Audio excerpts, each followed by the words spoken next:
దురదృష్టకరమైన సంఘటన అమ్మవారి యొక్క ఆభరణం పోవటం అనేది జరిగింది. దాని మీద అంటే మొన్న శుక్రవారం అమ్మవారికి అలంకరణ చేసిన తర్వాత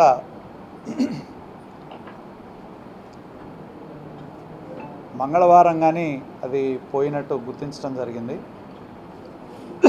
దాని మీద ఆ ఆభరణం దండలు తీసేటప్పుడు కానీ ఎక్కడన్నా జారిపోయిందనే దాని మీద పూజారులు అధికారులు కలిసి ఎవరెవరైతే నేననేది గుడికి సంబంధించిన తప్పుడు సమాచారాన్ని ఇతరులకు చేరవేసే దానిలో ఉన్న అర్చకులు ఉన్నారని తెలిసిన విశ్లేషణలో మాకు తెలిసిన ఖచ్చితంగా వాళ్ళు గుడిలో పనిచేస్తూ గుడి ప్రయోజనాలకి భిన్నంగా పనిచేస్తున్నట్టే లెక్క.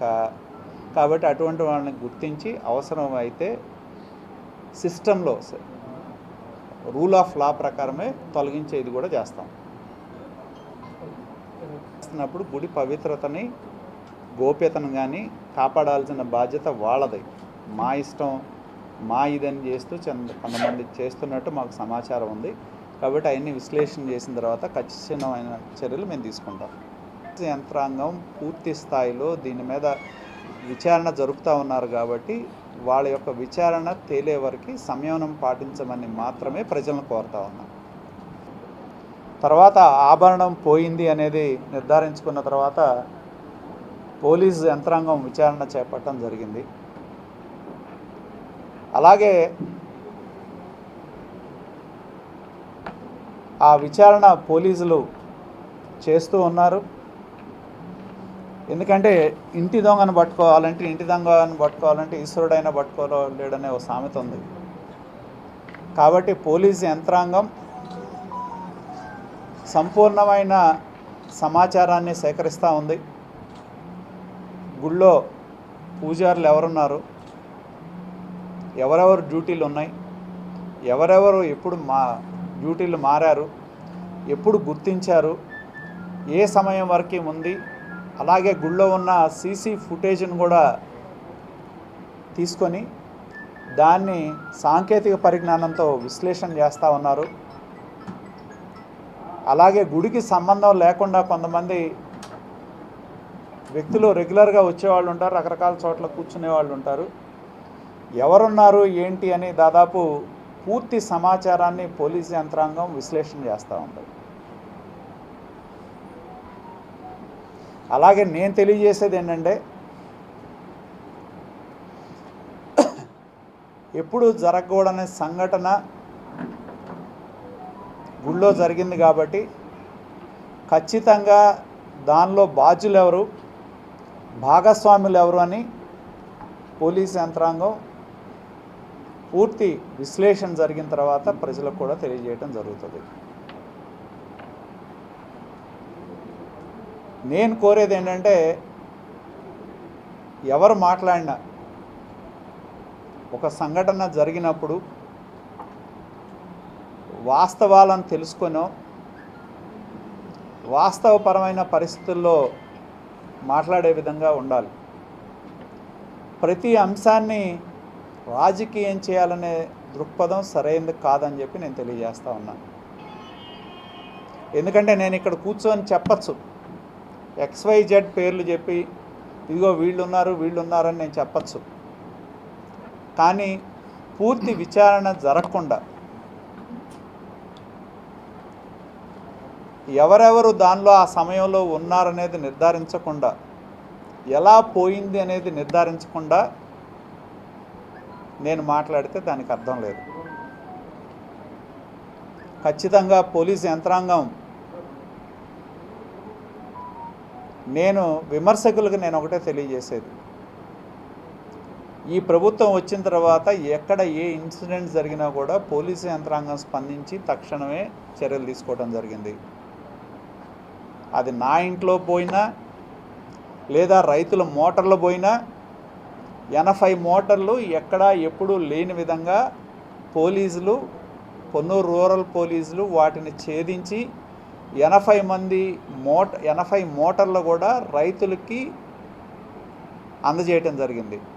దాని మీద రైతులు కూడా పోలీస్ యంత్రాంగానికి అభినందనలు తెలియజేశారు. ఖచ్చితంగా ఈ అంశంలో కూడా విచారణని తప్పుదారి పట్టించే విధంగా కావాలని నన్ను విమర్శిస్తేనో, లేకపోతే చైర్మన్ని విమర్శిస్తేనో, లేకపోతే పాలక వర్గాన్ని విమర్శిస్తేనో వాస్తవాలు మారవు. నేనున్నా, చైర్మన్ ఉన్నా, పాలకవర్గం ఉన్నా అందరూ ఉన్నది ఈ గుడి యొక్క ప్రతిష్టను కాపాడటానికి, ఈ గుడిలో కావాల్సిన భక్తులకి మెరుగైన వస్తువులు కల్పించడానికి మాత్రమే మేము ఉన్నాం. దానికి అనుగుణంగా కూడా మేము పనిచేస్తూ ఉన్నాం. ఎప్పుడూ లేని విధంగా భక్తులకు కావాల్సిన సౌకర్యాలు కల్పించే దానిలో ఇదివరకు మంచినీటి సౌకర్యం లేదు. దివీస్ ల్యాబ్ సహకారంతో నిరంతరం ఆర్ఓ ప్లాంట్ పెట్టడం జరిగింది. ఇదివరకు ప్రసాదాలు లేవు. ప్రతిరోజు ఇవాళ ఉదయం నుంచి సాయంత్రం వరకు 250 మంది వరకు ప్రసాదాలు పెడతా ఉన్నారు, భోజనాలు పెడతా ఉన్నారు. అలాగే కోట్ల విలువైన దేవస్థానానికి సంబంధించిన భూమి మరి ఈ ప్రభుత్వం వచ్చిన తర్వాతే కోట్ల విలువైన భూమి, ఎదురున్న భూమిని టెంపుల్ ఆధీనంలోకి తీసుకోవడం జరిగింది. ఇంతకుముందు తీసుకోలే, వదిలేశారు. కాబట్టి గుడి సంబంధించిన ఆస్తులు పరిరక్షణ, ఇక్కడ జరిగే ఆచార వ్యవహారాలని కాపాడటంలో మేము ఎప్పుడూ ముందే ఉంటాం అనేది గుర్తుంచుకోవాల్సిన అవసరం ఉంది. అలాగే అభివృద్ధి గురించి కూడా ఎన్నో ప్రణాళికలు రూపొందించారు.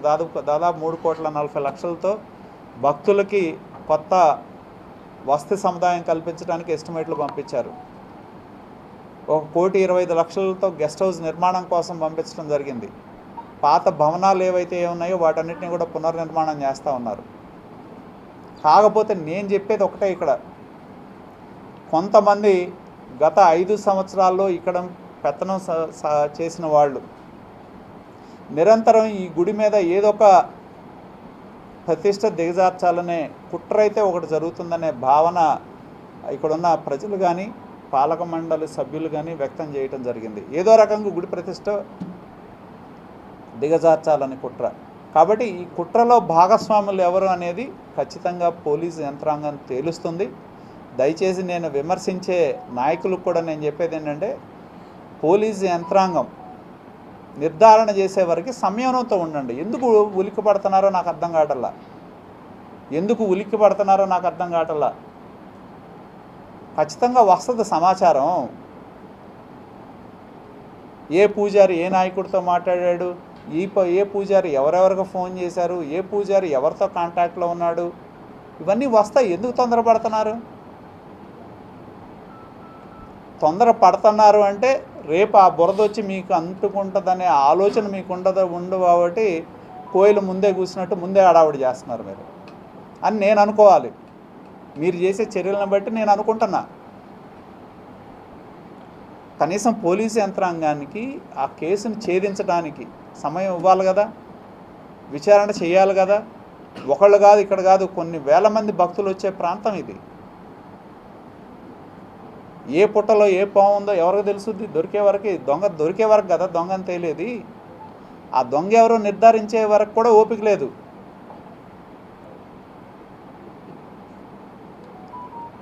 కాబట్టి నేను కోరేది ఏంటంటే, పోలీసు ఉన్నతాధికారులతో కూడా మాట్లాడాం. ఖచ్చితంగా నిర్ధారణ చేయటం జరుగుతుంది. వివిధ కాల్ డేటాను విశ్లేషిస్తారు. ఆ సమయంలో ఎవరెవరు ఉన్నారు ఏంటనేది ఖచ్చితంగా దాని మీద తగిన చర్యలు. నేను కోరేది ఒకటే, పోలీసులు దొంగలు ఎవరో నిర్ధారించే వరకు కూడా సంయమనంగా ఉండాలని మాత్రమే నేను విజ్ఞప్తి చేస్తూ ఉన్నాను. ఖచ్చితంగా ఈ టెంపుల్లో గతంలో వ్యవస్థలన్నీ చిన్నాభిన్నం చేశారు. మొన్న మేము వచ్చిన తర్వాత మాత్రమే మళ్ళీ ఈ ఎవాల్యుయేటర్ను పిలిపించి ఈ దేవస్థానంలో ఉన్న నగలు అన్నిటినీ కూడా ఇది చేసి చేయించింది. అదేవిధంగా ఇంకా ప్రక్షాళన చేయాల్సిన అవసరం ఉంది. ఖచ్చితంగా దానిలో ప్రక్షాళన చేస్తాం. భక్తులకి మీరు ఏ పండగ తీసుకున్నా, ఎప్పుడు చాలామంది మీరు శివరాత్రి తీసుకున్నా, ఏది జరిగినా ఇక్కడ ఎంతోమంది విఐపీలు వచ్చారు ఈ గుడికి. ఎప్పుడూ జరగని విధంగా బ్రహ్మాండంగా ఏర్పాట్లు చేశారని కితాబిచ్చారు అందరూ కూడా. కాబట్టి ఈ గుడికి ప్రతిష్ట దిగజార్చే విధంగా ఎవరన్నా చేసినా, కొంతమంది ఉద్దేశపూర్వకంగా రాసిన వాళ్ళ మీద మటుకి చట్టపరమైన చర్యలు మేము తీసుకుంటాం. ఖచ్చితంగా దయచేసి నేను కోరేది ఏంటంటే పోలీసు యంత్రాంగానికి సమయం ఇవ్వండి. పోలీసు యంత్రాంగం కూడా ఈ కేసుని, ఎందుకంటే అమ్మవారి నగలు పోవటం మామూలు విషయం కాదు. ఆ ఇంటి దొంగలు ఎవరో గుర్తించే పనిలో ఉన్నారు. ఈలోపు విమర్శించే వ్యక్తులకు కానీ ప్రతిపక్ష నాయకులకు కానీ నేను విజ్ఞప్తి చేసేది ఒకటే, సంయమనాన్ని పాటించండి. కేసు విచారణ జరుగుతూ ఉన్న సమయంలో దాన్ని పక్కదారి పట్టించే విధంగా ఒక ప్రయత్నంలో భాగమే అనుకుంటున్నాను నేను. ఏ విధంగా అయితే కొంతమంది ఈ దేవాలయం, ఈ ప్రభుత్వాన్ని, దేవాలయాన్ని, ప్రతిష్టని దిగజార్చాలనే కుట్ర చేస్తూ ఉన్నారో, ఆ కుట్రలో భాగంగానే వీళ్ళందరూ ఇవి హడావుడి చేస్తున్నారని అనుకోవాల్సిన పరిస్థితులు వస్తూ ఉన్నాయి. కనీసం పోలీసులకు విచారించే సమయం ఇవ్వాలి కదా. కాబట్టి ఖచ్చితంగా దొంగలు ఎవరైనా సరే పోలీసు యంత్రాంగం పట్టుకుంటుంది. ఎవరైతే దానికి బాధ్యులయ్యారో వాళ్ళ మీద చర్యలు తీసుకుంటారు. అలాగే గుళ్ళో ఎవరైతే విధి నిర్వహణలో కానివ్వండి, వీటిని సంరక్షించడంలో పొరపాటు చేశారో వాళ్ళ మీద డిపార్ట్మెంట్ కూడా చర్యలు తీసుకుంటుంది. కాబట్టి నేను కోరేది ఏంటంటే ఖచ్చితంగా మేమందరం కూడా పెదకాకాని శివాలయం అనేది గుంటూరు జిల్లా విడిపోయిన తర్వాత అమరావతి ప్రాంతానికి దగ్గరగా ఉన్న ప్రతిష్టమైన శివాలయం ఇది.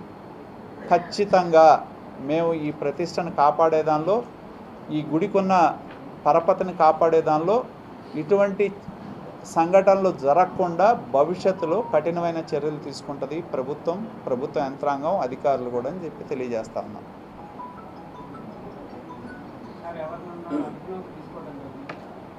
అంటే ఇప్పటివరకు చాలామందిని విచారిస్తూ ఉన్నారు.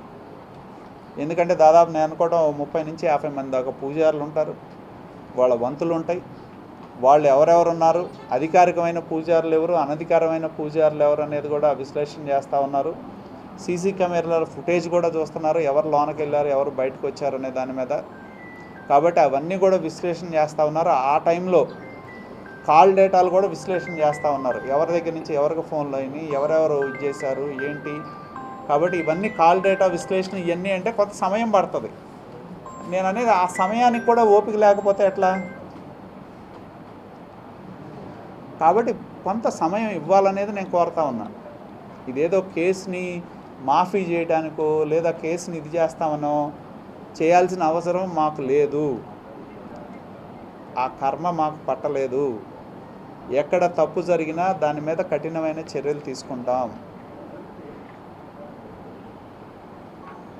ఎవరున్నా సరే, ఎవరు బాధ్యులైతే వ్యక్తులు ఉన్నారో విధి నిర్వహణలో నిర్లక్ష్యం చేసిన వాళ్ళు కావచ్చు, అలాగే పోలీసు యంత్రాంగం చేసే విచారణలో వాళ్ళు తేలితే వాళ్ళు ఎవరు దొంగలు అనేది నిర్ధారించే దానిలో కూడా పోలీసులు విచారిస్తూ ఉన్నారు. ఖచ్చితంగా దానిలో ఉన్న వ్యక్తులను కూడా గుర్తించి చర్యలు తీసుకుంటారు.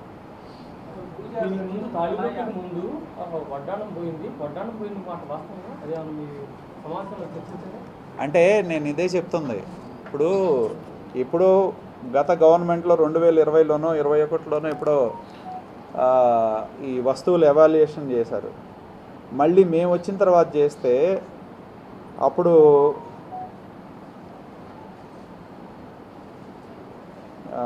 2.164 కేజీలు ఉంటే మేము వచ్చిన తర్వాత 2.298, అంటే ఆ గవర్నమెంట్లో తక్కువ చూపెట్టారు. మేము వచ్చిన తర్వాత మళ్ళీ ఎన్యూమరేట్ చేయించి అన్నీ పక్కాగా చేస్తే గత గవర్నమెంట్ కంటే 2.298 కేజీలు, అంటే దాదాపు 130 గ్రాములకు పైగా అదనంగా నమోదు చేశారు. అలాగే వెండి చూసుకున్నా కూడా దాదాపు ఇది 284 కేజీలు ఉంటే 301 కేజీలు. అంటే గతంలో వాళ్ళు ఉన్నప్పుడు తప్పుడు లెక్కలు కొంత వేసి ఏం చేశారనేది వాళ్ళని అడగాలి. కానీ మేము వచ్చిన తర్వాత మళ్ళీ దేవుడికి సంబంధించిన ఆభరణాలు కానీ, బంగారం కానీ, వెండికి సంబంధించిన ఆభరణాలు చేస్తే గతంలో కంటే ఎక్కువ నమోదైనవి. మరి ఆ ప్రభుత్వంలో తక్కువ నమోదు చేశారంటే బాధ్యత ఎవరిది? వాళ్ళదే కదా. కాబట్టి మేము వచ్చిన తర్వాత అన్నీ కూడా ఈ గుడిలో పకడ్బందీగా చేయించుతున్నాం ప్రతిదీ కూడా.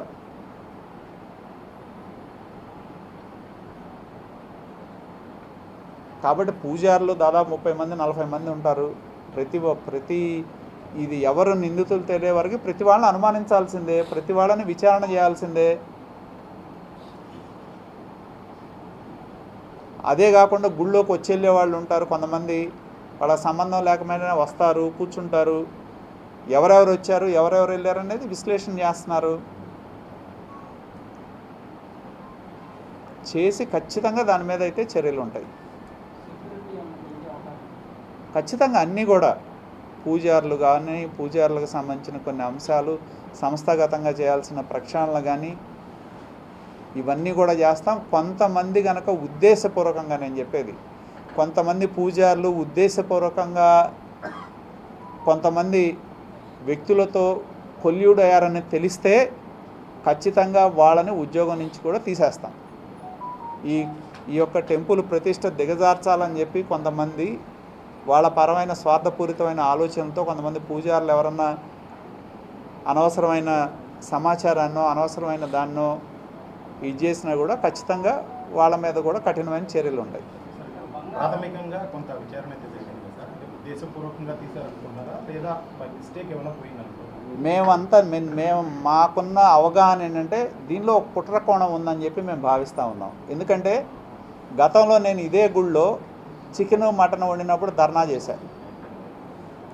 అప్పుడు ఈ గుళ్ళో పూజారందులను అందరి చేత నా మీదే కేసు పెట్టించారు. పూజారులందరినీ తీసుకెళ్ళి నా మీద కేసు పెట్టించారు. ఏది మేము ఆ రోజు గుళ్ళో దొరికిన పాంప్లెట్ ఇచ్చాం, బండి కానీ అన్నీ మేము ప్రత్యక్షంగా ఇది చేసినా కూడా దొరికినా కూడా మా మీదే తిరిగి కేసు పెట్టారు ఆ రోజు. కాబట్టి ఎంతసేపటికి ఏంటంటే ఈ ప్రభుత్వం వచ్చిన తర్వాత ప్రధానమైన గుడులు ఏవైతే ఉన్నాయో గుడులు లక్ష్యంగా చేసుకొని ప్రభుత్వాన్ని అప్రతిష్ట పాలు చేయాలని, మమ్మల్ని అప్రతిష్ట పాలు చేయాలని ఖచ్చితంగా దీనిలో కుట్రకోణం ఉంది అనే భావన ఎక్కువ మందికి ఉంది. కాబట్టి దానిలో ఏంటంటే పోలీసులు అన్ని అంశాల్లో కూడా విశ్లేషణ చేస్తూ ఉన్నారు. నేను కోరేది ఏంటంటే ఎందుకు తొందరపడుతున్నారో నాకు అర్థం కావట్లా. ఇప్పుడు పోలీసుకి కంప్లైంట్ ఇవ్వాలంటే ఎవరు ఇవ్వాలి? డీసీ ఇవ్వాలి.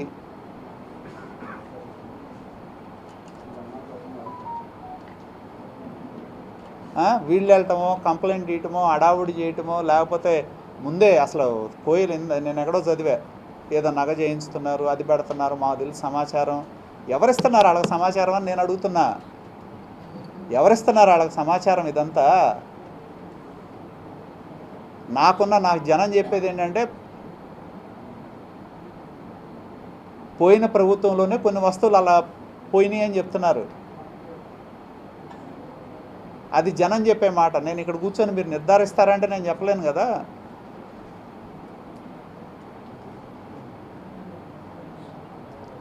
కాబట్టి నేను అనేది ఏంటంటే అసలు ఏంటో తెలియకుండా వీళ్ళే ముందే ఊహించుకొని నగ నగ తయారు చేయిస్తున్నారు.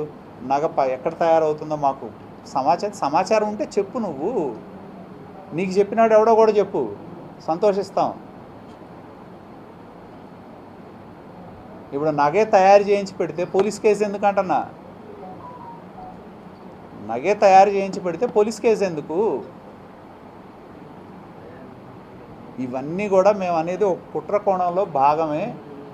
వాళ్ళు కూడా నేను అనుకోవటం ఏంటంటే గుడి ప్రతిష్ట దెబ్బతీయాలి అనే కుట్ర ఒకటి నడుస్తూ ఉంది. దానిలో వీళ్ళు భాగస్వామ్యులు అయ్యారా అనేది ఒక అనుమానం మాకు కూడా కలుగుతుంది. అది ఇప్పుడు సంఘటన జరిగింది, డిమాండ్ చేయొచ్చు, కానీ వెళ్ళి ఇదిగో ఈ నిందితుడు, నేనేమి ఇక్కడ కూర్చొని చెప్పటం లేదే XYZ నిందితుడు అని నేను చెప్పటంలా. నేను ఎట్లా చెప్తాను? పోలీసు వాళ్ళు నిర్ధారించే వరకు నేనేమి దర్యాప్తు అధికారిని కాదు కదా చెప్పడానికి. దర్యాప్తు అధికారి చెప్పాలి ఎవరు దొంగ ఎవరు దొర అనేది. నేనైనా ఎదురు చూడాల్సిందే పోలీసుల యొక్క విచారణ జరిగే వరకు, వారు అన్ని కోణాల్లో కేసును నిర్ధారించే వరకు ఎదురు చూడాల్సిందే నేను. కాకపోతే నేను కోరేది ఒకటి, అసలు దీనిలో రాజకీయం ఏంటని నేను అడుగుతున్నా. అసలు రాజకీయ ప్రమేయం ఏంటి? రాజకీయానికి సంబంధం ఏంటి? నేను ప్రశ్నించేది అదే. గర్భగుడిలోకి ఎవరు వెళ్తారండి? పూజారులు తప్పితే ఎవరైనా వెళ్తారా? రాజకీయ నాయకుడు వెళ్ళొచ్చా? పాలకమండలి సభ్యులు వెళ్ళొచ్చా? చైర్మన్ వెళ్ళొచ్చా? నేను వెళ్ళొచ్చా? ఎందుకు వెళ్తాం? వెళ్ళే హక్కు ఉందా మాకు? ముందు పూజారులు తప్పితే ఇంకొక మూడో కానివాడు అడుగు పెట్టే పరిస్థితే లేదు. దీనిలో రాజకీయం ఏంటి?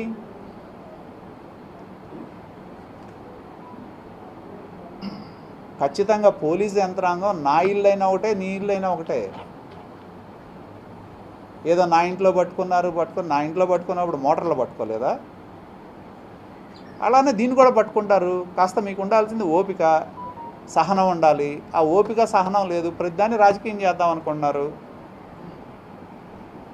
రాజకీయం చేస్తే పార్టీల మధ్య జరగాలి. గుడి మీద రాజకీయం ఏంటంటున్నాను నేను.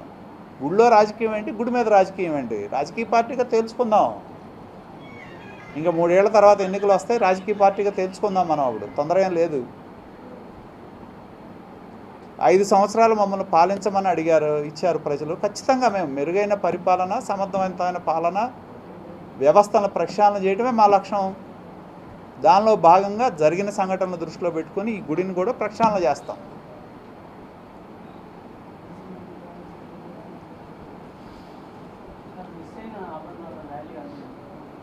దాదాపు 12 లక్షలు అన్నట్టు చెప్పారు. అది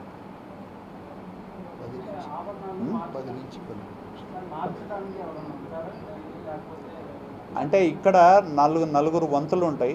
ఈ నలుగురు వంతులు రొటేట్ అవుతూ ఉంటాయి.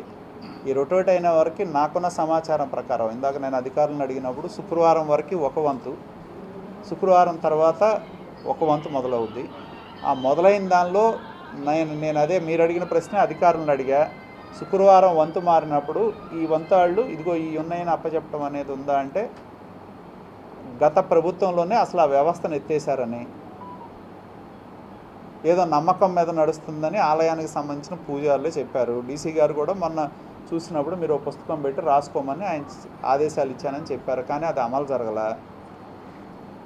కాబట్టి ఒక వంతు నుంచి ఒక వంతు మారినప్పుడు నాకు చెప్పింది ఏంటంటే, అలంకరణ ఎందుకు తీయలేదని అడిగితే, శ్రావణ శుక్రవారం అలంకరణ బాగా చేశాం కాబట్టి ఆదివారం భక్తులు వస్తారు, అమ్మవారి అలంకరణ బాగుంటుంది అనే దానిలో, ఎందుకంటే పసుపు కొమ్ములు ఇవన్నీ పెట్టి అలంకరణ చేశారు కాబట్టి బాగుంటుంది అనే దాంతో అలంకారం తీయలేదనే మాట నాకు చెప్పింది.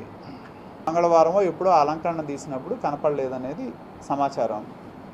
దాని మీద ఎతికామని చెప్పారు. ఈవెన్ మన పంచాయతీ దీని దగ్గర కూడా వెళ్ళి ఆ పూలమాలలో ఏమైనా పడిందా అని చెప్పి ఎతికామని చెప్పారు.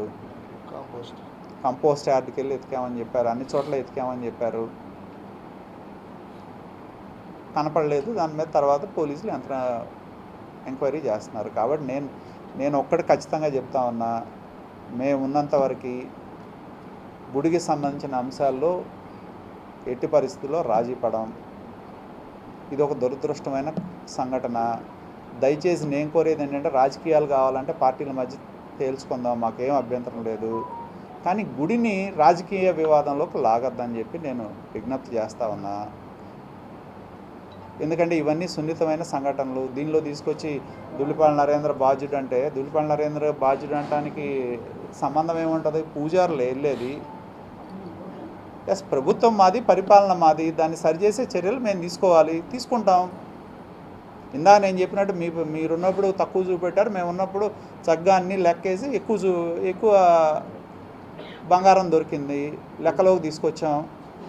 దాదాపు 150 గ్రాముల దాకా, వెండి దాదాపు ఒక 200 గ్రాములు 500 గ్రాముల దాకా తీసుకొచ్చాం.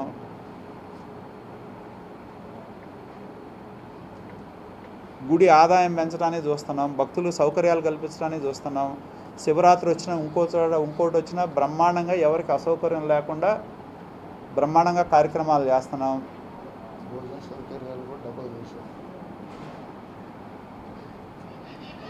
ఇంకేదన్నా మార్పులు చేర్పులు చేయాలంటే ఖచ్చితంగా చేస్తాం, మేము కట్టుబడి ఉన్నాం. కాబట్టి దయచేసి నేను విజ్ఞప్తి చేసేది ఏంటంటే, ఎవరైనా సరే పోలీస్ యంత్రాంగం విచారణ చేసేవరకు కొద్దిగా సంయమనం పాటించండి. ఇవన్నీ కూడా సున్నితమైన అంశాలు, రాజకీయానికి సంబంధం లేని అంశాలు. కాకపోతే ఏంటంటే ప్రతి అంశాన్ని రాజకీయం చేసి లబ్ధి పొందాలని మీరు ప్రయత్నం చేస్తే చివరికి మీకు వచ్చేది ఏం లేదు. మీరు అనుకుంటున్నారు ఏదో చేస్తే ఏదో అవుద్దని, ఏమీ జరగదు. ఖచ్చితంగా ఇంకా ఈ జరిగిన సంఘటనలు బ్రహ్మాండంగా మేము ఇక్కడ ప్రక్షాళన చేస్తాం, సమర్థవంతంగా తీసుకోవాల్సిన చర్యలు తీసుకుంటాం, భక్తులకి ఇంకా బ్రహ్మాండంగా సేవలు అందజేస్తాం. ఈ వీడియో నచ్చితే లైక్ చేయండి. అలాగే మా ఛానల్ ని ఫస్ట్ టైం కనుక చూస్తున్నట్టయితే ఇప్పుడే సబ్స్క్రైబ్ చేసుకుని పక్కనే ఉన్న గంట సింబల్ ని యాక్టివేట్ చేసుకోండి. అప్పుడే మేము పెట్టే ప్రతి వీడియో మీకు నోటిఫికేషన్ గా వస్తుంది. అలాగే ఈ వీడియో పూర్తిగా చూసినందుకు ధన్యవాదాలు.